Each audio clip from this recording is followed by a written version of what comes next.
കോഴിക്കോട്ടെ അങ്ങാടിയിലെ വലിയ ഒരു എരുമ ചത്താല് അതിനെ എടുത്തു മാറ്റാന് പുതിയ കാലത്തെ സംവിധാനങ്ങളൊന്നും ഇല്ലല്ലോ. അപ്പൊ ആളുകളൊക്കെ കൂടിയിട്ട് ഈ വലിയ എരുമനെ അവിടുന്ന് എടുത്തു മാറ്റാൻ വേണ്ടി ശ്രമിക്കുമ്പോ ഒരുപാട് ആളുകൾ കൂടി വെയിറ്റ് കൊണ്ട് ഇതിനെ അനക്കാൻ കഴിയുന്നില്ല.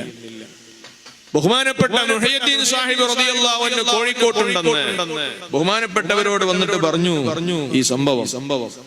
അപ്പോ തങ്ങള് അവരെ കൂടെ ഈ എരുമ ചത്ത് കിടക്കുന്ന സ്ഥലത്തേക്ക് ചെന്നു.